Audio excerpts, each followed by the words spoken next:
అటు రేపు BC reservation కు సంబంధించి కూడా హైకోర్టులో విచారణ జరగనుంది. ఈ నేపథ్యంలో ఇప్పటికే ఎలా ముందుకెళ్లాలన్న దానిపై అటు సీఎం రేవంత్ రెడ్డి సహా పలువురు మంత్రులు అయితే హాజరయ్యి సమావేశంలో పాల్గొన్నారు. ఈ సందర్భంగా కూడా వి హనుమంతరావు మాట్లాడుతున్నారు. ఇప్పుడు లైవ్ చూద్దాం. తర్వాత ఢిల్లీలో కూడా పెద్ద ఎత్తున మీటింగ్ పెట్టాము. ప్రెసిడెంట్ కలవాలనే ఆలోచన చేస్తే అక్కడ కూడా మాకు రానియలేదు. అంటే బీజేపీ వారి ఆలోచన ఒకటే ఉందంటే ఎట్టి పరిస్థితుల్లో రిజర్వేషన్ అమలైతే కాంగ్రెస్కు పేరు వస్తుంది, అదేవిధంగా రాహుల్ గాంధీకి పేరు వస్తుంది, రేవంత్ రెడ్డికి పేరు వస్తుంది అన్న ఉద్దేశంలో వాళ్ళు అసెంబ్లీలోనైతే సపోర్ట్ చేశారు బీఆర్ఎస్ బీజేపీ. బయటకు వచ్చేది ఇది జరగదు చెయ్యదు అన్న ఇచ్చిన మాట నిలబెట్టుకోవడానికి ఎలక్షన్ కమిషన్ కూడా డేట్ ఇచ్చింది. ఈ లోపల మీరు ఏది ఎన్నికలు జరపాలంటే ఆ ఎన్నికలు జరపడానికి కూడా అన్ని విధాల ఆలోచన చేసి 150 కోట్లు శాంక్షన్ చేసి ఇంటింటికి తిరిగి అన్నీ చేయడం జరిగింది. తర్వాత ఇప్పుడు స్టేట్ ఎలక్షన్ కమిటీ కూడా డేట్ కూడా డిక్లేర్ చేసింది. జడ్పీటీసీ ఎప్పుడు, ఎంపీటీసీ ఎప్పుడు, జిల్లా పరిషత్ ఎప్పుడు, సర్పంచ్ అన్నీ పోయిన తర్వాత కొందరు పని కట్టుకొని కోర్టులో ఇది చెల్లనియొద్దు, బీసీ రిజర్వేషన్ ఇవ్వద్దు అన్నారు. వాళ్ళకే నేను అడుగుతున్నా, గతంలో నరేంద్ర మోడీ ఈడబ్ల్యూసీ అని పెట్టి ఎకనామికలీ వీకర్ సెక్షన్ ఉన్న అగ్రకులాలకు 10% ఇచ్చిన రోజు మేము ఏం మాట్లాడలే, ఎందుకంటే వాళ్ళలో కూడా పేదోళ్ళు. కానీ వాళ్ళు మాకు అన్యాయం చేస్తూ ఇవాళ హైకోర్టులో కూడా కేసు వేశారు. అదేవిధంగా ఢిల్లీలో కూడా బట్టి విక్రమార్క, పొన్నం ప్రభాకర్ ఏది శాసనసభ్యులు మంత్రులు కూడా పోయారు. అక్కడ వాళ్ళు అన్నారు మీరు అక్కడనే ఈ ఇష్యూను అక్కడనే టేకప్ చేయండి, మా దగ్గరికి రాదు. అక్కడ అయిన తర్వాత ఇక్కడికి ఎందుకు వచ్చిందని అడిగినారు. అయితే ఇప్పుడు రేపు 8వ తేదీన రేపు దీని మీద డిస్కషన్ ఉంది. నేను కూడా ఇంప్లీడ్ అయినా, చాలామంది అయిండ్రు, ఆర్ కృష్ణయ్య అయిండు, అదేవిధంగా చిరంజీవి అయిండ్రు, బీసీ సంఘాలు అందరూ కూడా ఇన్వాల్వ్ అయిండ్రు.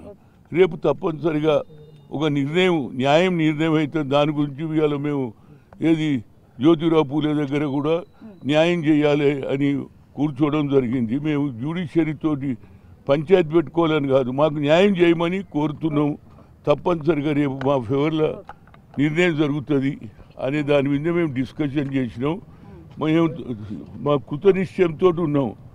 రాజీవ్ గాంధీ అయితే పంచాయతీరాజ్ వ్యవస్థ 5 సంవత్సరాలకు ఎన్నికలు జరగాలని, మహిళలకు కూడా రిజర్వేషన్ రావాలని ఆలోచన చేసినటువంటి పార్టీ కాబట్టి రేవంత్ రెడ్డి నాయకత్వంలో రేపు తప్పనిసరిగా జ్యుడిషియరీ మాకు న్యాయం చేస్తుంది అనేది ఉన్న లాయర్లు కూడా వాళ్ళు చెప్తున్నారు. వాళ్ళు ఒకటే చెప్తున్నారు, గవర్నర్ దగ్గర కాగితం ఉన్నప్పుడు మీరు ఎందుకు వచ్చిండ్రు, మీరు ఎట్లా తీసిండ్రు, గవర్నర్ ఎందుకు ఒప్పుకోలే, అవన్నీ అయిపోయినాయి కాబట్టి మీ దగ్గరికి ఎందుకు వస్తున్నామంటే అది కూడా కొందరు ఈ రిజర్వేషన్ వద్దన్నారు కాబట్టి మాకు న్యాయం చేయమని కోరడానికి ఇవాళ డిస్కషన్ జరిగింది. కేశవరావు గారు వచ్చారు, మేయర్ గారు వచ్చారు, పొన్నం ప్రభాకర్ వచ్చారు, శ్రీహరి ఇంట్లోనే అయింది. అందరూ కూడా బీసీ సంఘాలు అందరూ కూడా ఎప్పుడు వస్తుంది అంటే కింది దానికి పోయింది. ప్రజలకు ఒకటైతే తెలిసిపోయింది, కాంగ్రెస్ వాళ్ళు రిజర్వేషన్ బీసీలకు ఇస్తా అంటే బీజేపీ వాళ్ళు అడ్డం పడుతున్నారు. బయట మాటనేమో బీఆర్ఎస్ వాళ్ళు బయట చెప్తలేరు, కానీ లోపల వాళ్ళకు కూడా మరి ఏం ఆలోచన ఉందో వాళ్ళు కూడా గతంలో సకల జనంలో సర్వే చేసిండ్రు. వాళ్ళు బయట పెట్టలే, మేము బయట పెట్టినాం, చేసి చూయిస్తాం అని మీకు చెప్పడానికే వచ్చిన. నమస్కారం.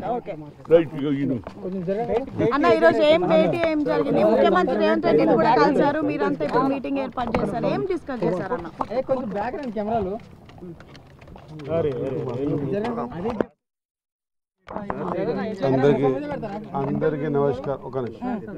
అందరికీ నమస్కారం. ముందుగా మా మీడియా మిత్రులు మన్నించాలి, లోడింగ్ రానిలేని చెప్పి తెలియదు, కానీ ఓపెన్ చెప్తాం. కాంగ్రెస్ పార్టీ రాహుల్ గాంధీ గారి ఆలోచన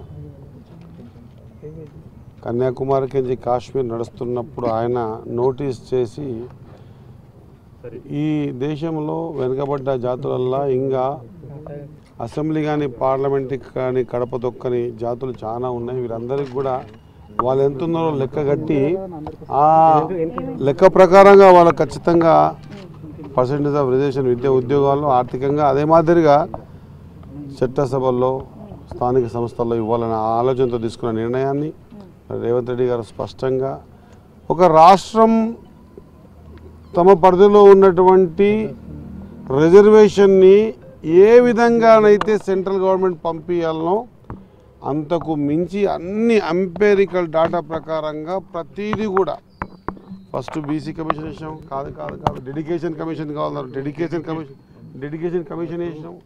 ఆ డెడికేషన్ కమిషన్ ద్వారా బీసీ కమిషన్ ద్వారా ఎంపెరికల్ డాటా ద్వారా ఈరోజు 150 ఇండ్లకు ఒక యూనిట్గా ప్రతి 10